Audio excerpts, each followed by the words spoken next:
The annual shareholders meeting of Bennett Industries was held in the grand ballroom of the Riverside Hotel, the same venue where my parents had celebrated their 30th wedding anniversary.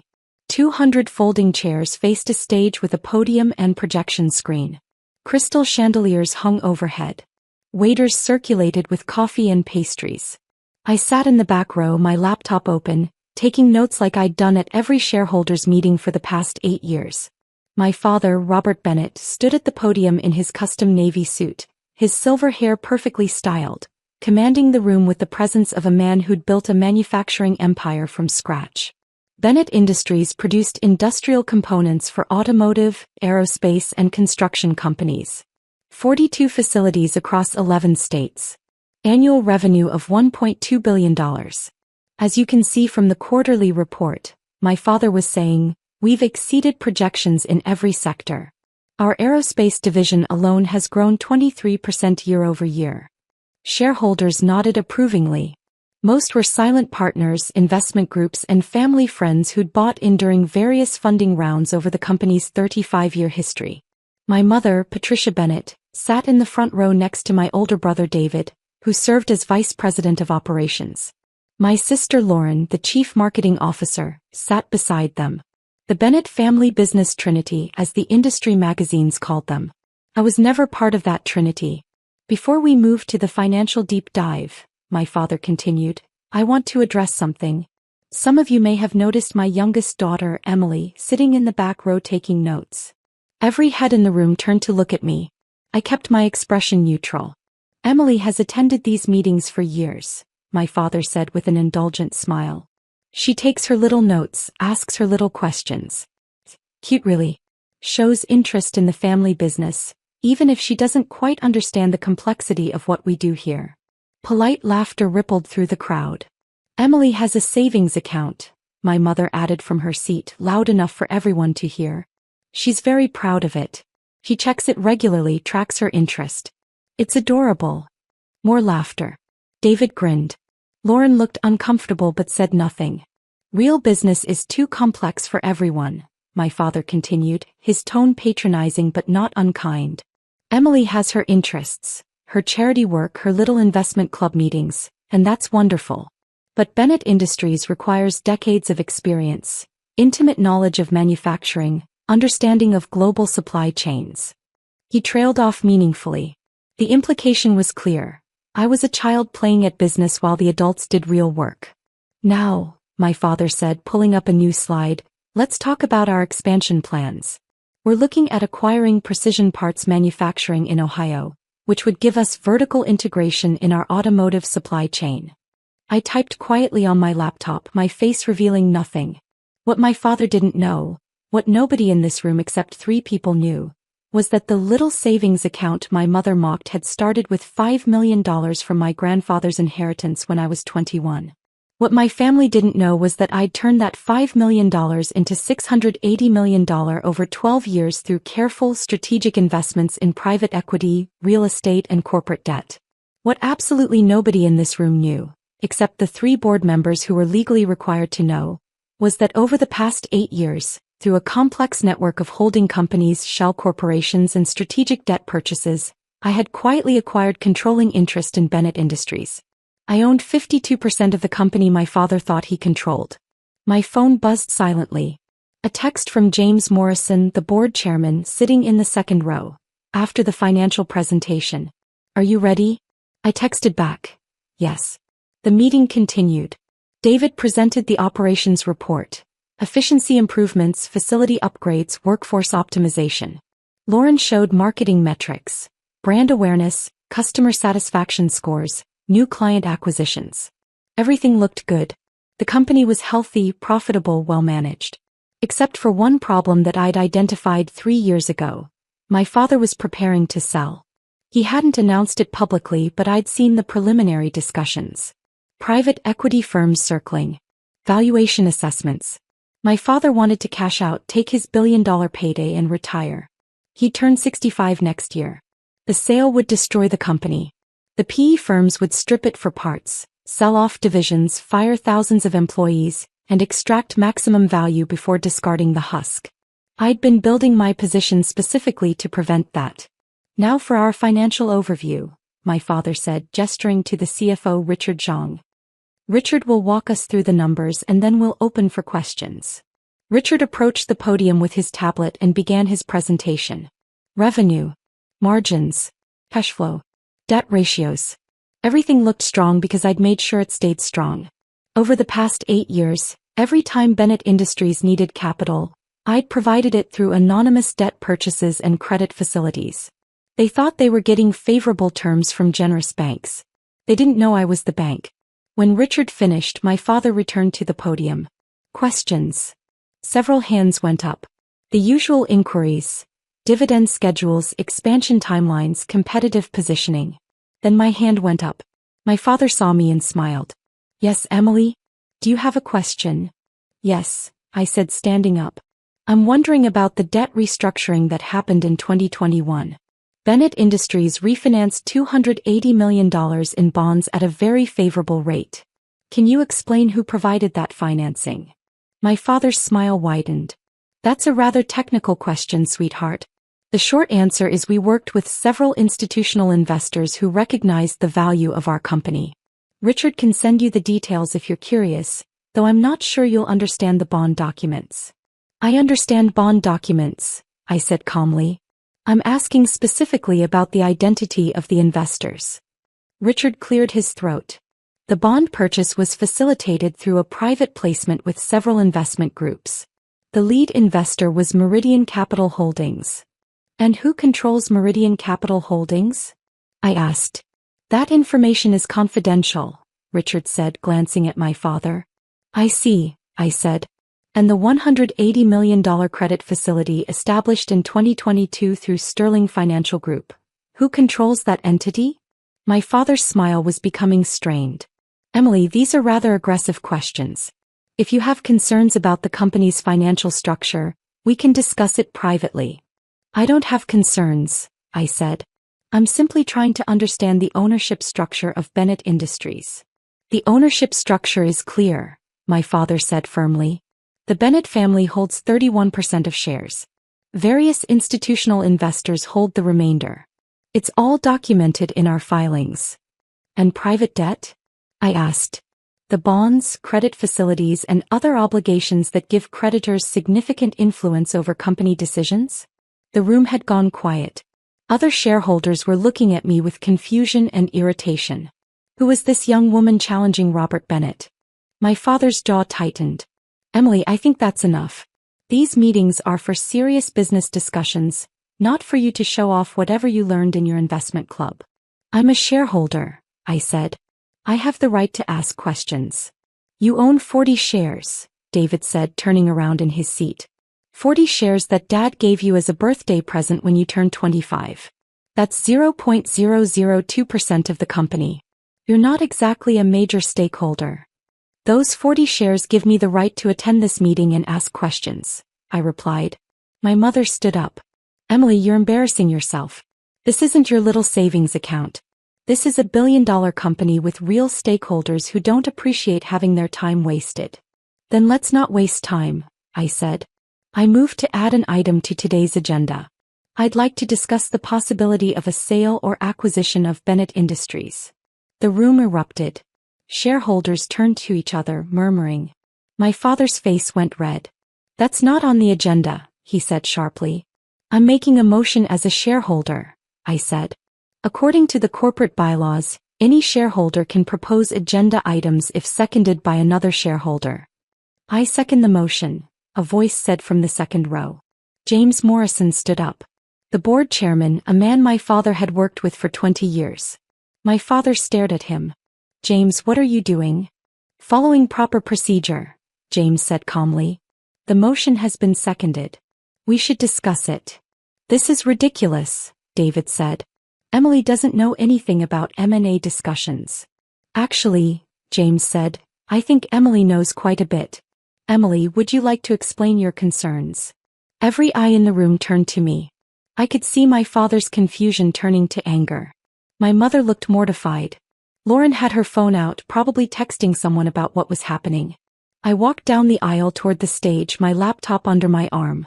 Over the past 6 months, I said, Bennett Industries has been in preliminary discussions with 3 private equity firms about a potential sale.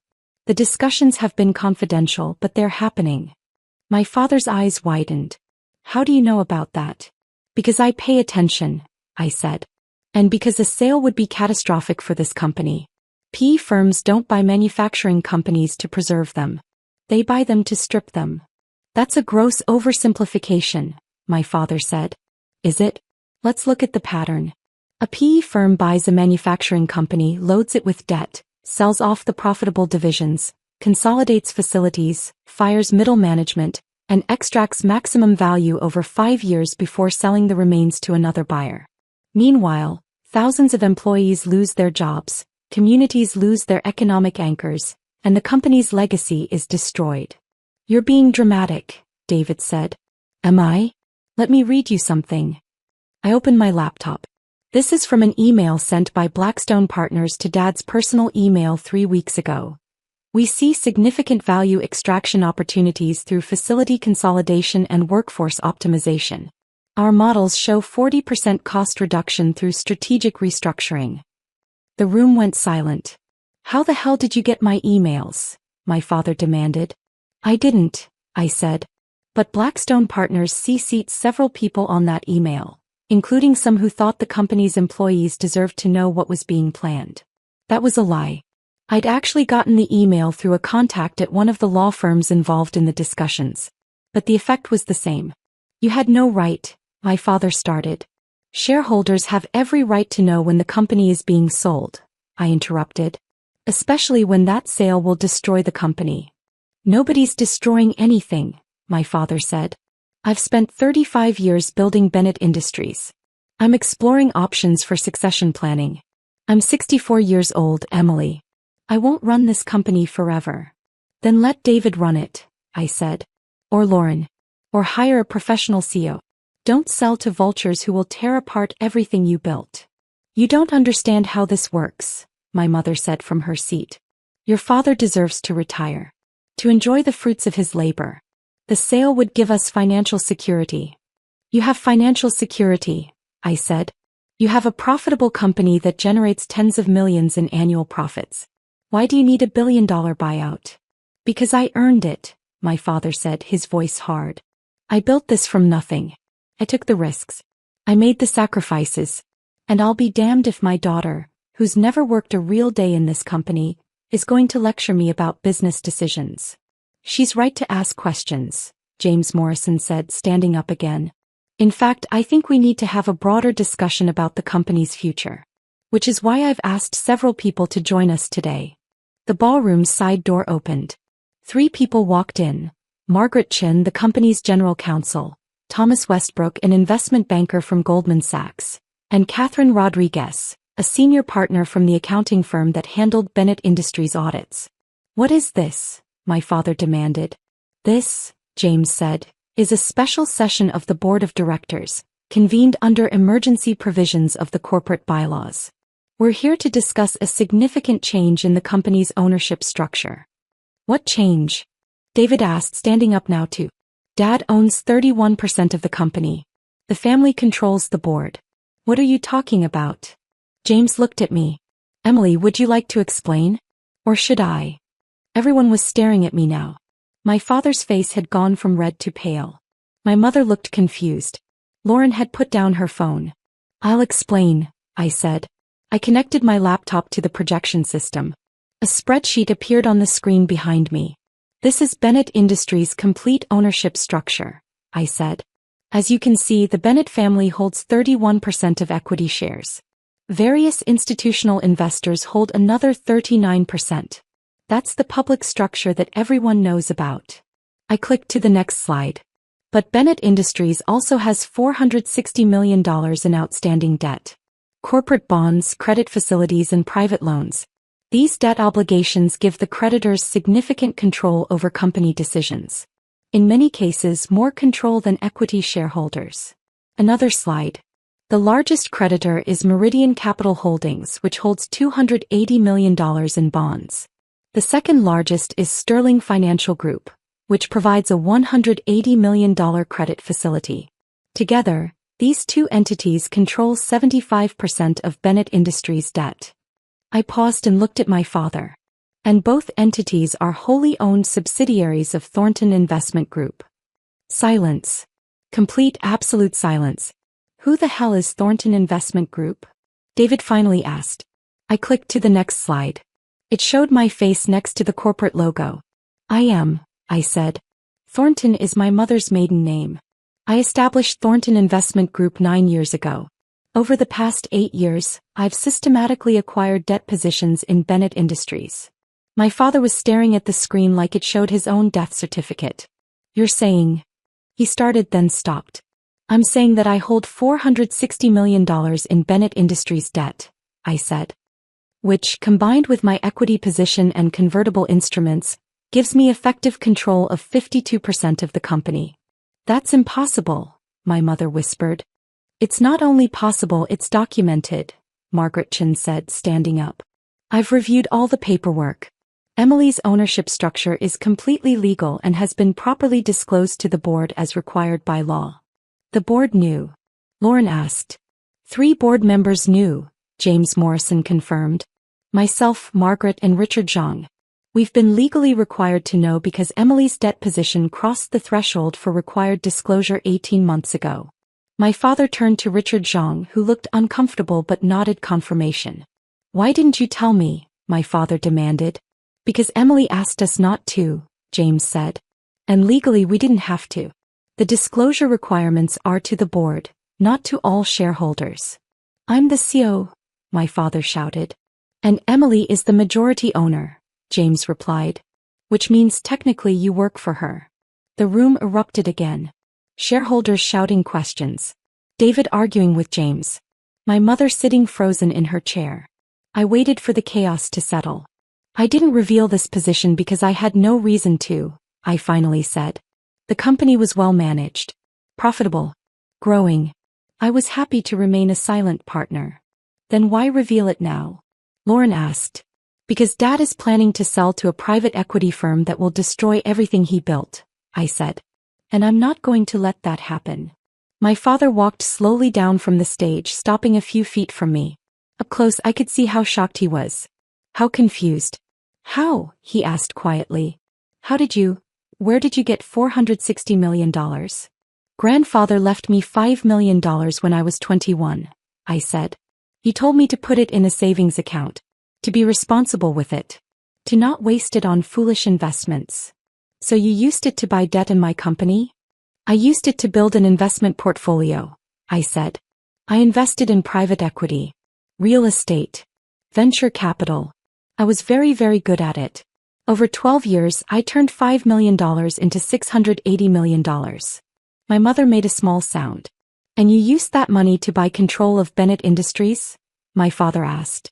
I used that money to protect Bennett Industries, I corrected. Every time the company needed financing, I provided it. Favorable terms. Low interest rates. Flexible covenants. I helped fund the expansion into aerospace. I backed the facility upgrades. I supported the R&D investments. You've been subsidizing us? David asked. I've been investing in you, I said. Because this company is worth protecting. Because it employs 8,400 people. Because it's a real business that makes real things that matter. And now you're going to stop the sale, my father said flatly. Yes. Even though I want to sell. Even though I've earned the right to retire and cash out. You can retire, I said. David can be CEO. Or we can hire someone. But we're not selling to private equity. My father stared at me for a long moment. Then he turned to James Morrison. Is this legal? Can she actually do this? It's completely legal, James confirmed. Emily holds the majority position. She has the right to block any sale. In fact, given her debt position, she has veto power over virtually any major corporate decision.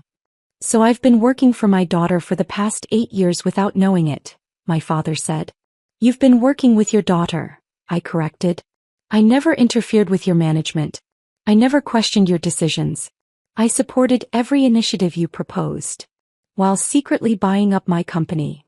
While protecting your company, I said. Dad, you built something incredible. Something that matters.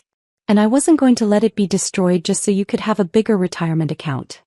This is insane, David said. You're 29 years old. You've never run a manufacturing facility. You've never managed a supply chain. What makes you think you can control this company? I'm not going to run it, I said. You are. Or Lauren. Or whoever is the best person for the job. I'm a passive investor, David. I just want to make sure the company survives. Thomas Westbrook from Goldman Sachs spoke up. If I may, I've reviewed Emily's investment track record.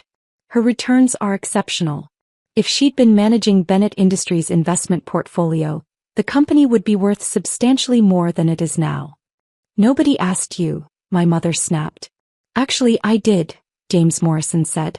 I asked Thomas to review Emily's credentials when she first disclosed her position to the board. I wanted to make sure she wasn't a corporate raider or some kind of threat. What I found was that she's one of the most successful private investors in the state. Her portfolio outperforms most hedge funds. And you never told us, my father said. Because she asked me not to, James replied. And frankly, Robert, would you have listened? You just mocked her savings account in front of 200 people. You told this room that she doesn't understand complex business. Would you have taken her seriously if we'd told you? My father didn't answer. I have a proposal, I said into the silence. Dad, you can retire. Take your equity stake, 31% of a billion-dollar company, and enjoy your retirement. That's over $300 million. You've earned it. But no sale to private equity, he said. No sale to private equity, I confirmed. David becomes CEO. Lauren stays as CMO. We hire a new CFO since Richard is ready to retire. The company continues operating as it always has, but with better capital structure and no vultures circling. And you? My father asked. What do you get? I get to know that grandfather's legacy is protected, I said.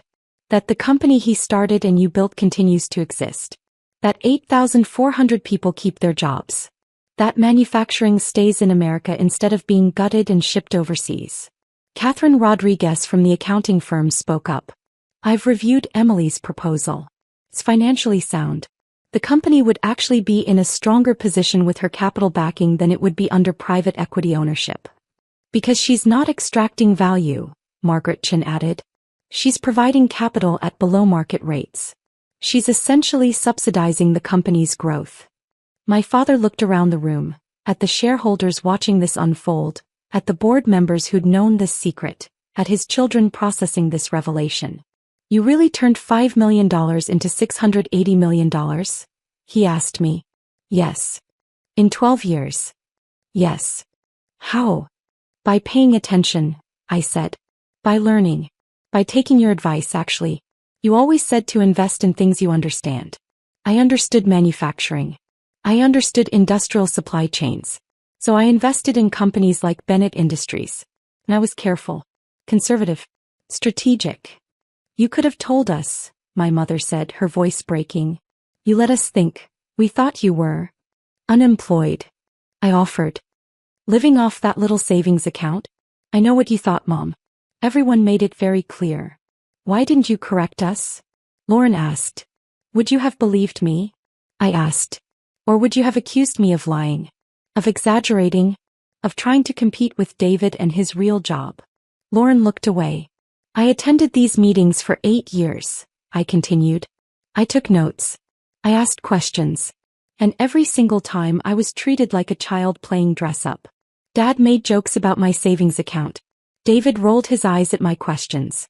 You all made it clear that I wasn't part of the real family business. But you were, my father said quietly. You were the biggest part. We just didn't know it. No, I said. You didn't look. The room stayed quiet for a long moment. Finally, James Morrison spoke. We need to take a formal vote. Emily has proposed blocking any sale to private equity and transitioning to new leadership under David Bennett as CEO. All those in favor? Every board member raised their hand. James, Margaret, Richard, and 3 others I recognized as longtime advisors. The motion passes, James declared. Bennett Industries will not be sold. Robert Bennett will transition to Chairman Emeritus. David Bennett will become CEO effective immediately. My father stood there looking older suddenly. Smaller. I need some air, he said and walked out of the ballroom. My mother followed him. David and Lauren exchanged glances but stayed. The shareholders began filing out, talking among themselves, processing what they'd just witnessed. James Morrison approached me. That went better than I expected. Did it? Nobody threw anything. I count that as a win. I almost smiled. David walked over, his expression unreadable. So you're my boss now. I'm your investor, I corrected. You're the CEO. Run the company. I'll stay out of your way. Why should I believe that? Because I've been staying out of your way for 8 years, I said. I could have interfered at any time. I never did. He studied me for a long moment. I don't know whether to be impressed or pissed off. You can be both. Are you going to want board meetings? Reports? Updates? Quarterly financial reviews, I said. Same as any investor. That's it. Lauren joined us. I have to ask. Why Bennett Industries? You could have invested in anything. Why Dad's company? Because it's not just Dad's company, I said. It's grandfather's legacy. It's 8,400 people's livelihoods. It's the reason why 5 communities in 3 states have functioning economies. And it's worth protecting. Even from Dad? She asked. Especially from Dad, I said. He built something incredible, but he was about to destroy it for a payout. I couldn't let that happen. David shook his head slowly. You're either the smartest person I know or completely insane. Possibly both, I admitted. My phone buzzed. A text from my father. Can we talk? Privately? I texted back. Tomorrow. You need time to process this. I packed up my laptop and headed for the exit. Thomas Westbrook caught up with me in the hallway. That was the most dramatic shareholders meeting I've ever attended, he said. And I've been to a lot of shareholders meetings. Sorry for the theatrics. Don't be. You just saved a company and made yourself a legend. By the way, if you ever want to discuss other investment opportunities, give me a call. Goldman would love to work with you. I'll keep that in mind. I walked out into the afternoon sunlight. My phone was exploding with texts and calls, but I ignored them all. Instead, I drove to the cemetery where my grandfather was buried. I sat on the grass next to his headstone. Hey, Grandpa, I said quietly. Remember when you gave me that $5 million and everyone said I should just put it in a savings account? That I shouldn't take risks because I was too young to understand investing. The wind rustled through the trees. I took the risk anyway, I continued. And today I used what I built to protect everything you started. The company. The jobs. The legacy. I sat there for a while watching the clouds move across the sky. They thought I was focusing on my little savings account, I said. Turns out I was building an empire. I drove home to my apartment. Not the penthouse my parents assumed I couldn't afford, but a modest 2-bedroom I actually owned outright under my investment company's name. I poured a glass of wine and opened my laptop. My portfolio dashboard showed $680 million in assets across 47 investments. Bennett Industries was the largest, but there were dozens of others. Manufacturing companies, industrial suppliers, technology firms. My phone rang. My father. I answered. I've been thinking, he said without preamble. About what you said. About me not looking. Dad. You're right. I didn't look. I saw what I expected to see. A daughter who wasn't interested in real business. Who didn't have the drive or the ambition or the understanding. It's okay. It's not okay, he interrupted. I built a company. You built an empire. And I was too blind to notice. I didn't know what to say. I'm proud of you, he said quietly. I should have said that years ago. I'm saying it now. I'm proud of what you've accomplished. Thank you, I managed. Tomorrow can we talk about the future? Really talk? Not father to daughter but investor to CEO. I'd like that. Good. And Emily? Yes. That savings account comment was cruel. I'm sorry. I know. He hung up. I sat there holding my phone watching the sun set over the city. They'd told me to focus on my little savings account. They'd said real business was too complex. They'd mocked my notes and dismissed my questions. And while they weren't looking, I'd become the thing they never saw coming. Their owner. Their investor. Their foundation. Tomorrow we'd start building something new. But tonight I'd earned the right to smile. Because sometimes, the quietest person in the room is the most powerful. And sometimes, a savings account grows into something nobody expected. Mine just happened to grow into $680 million and control of a billion-dollar empire. Not bad for someone who didn't understand complex business. Not bad at all.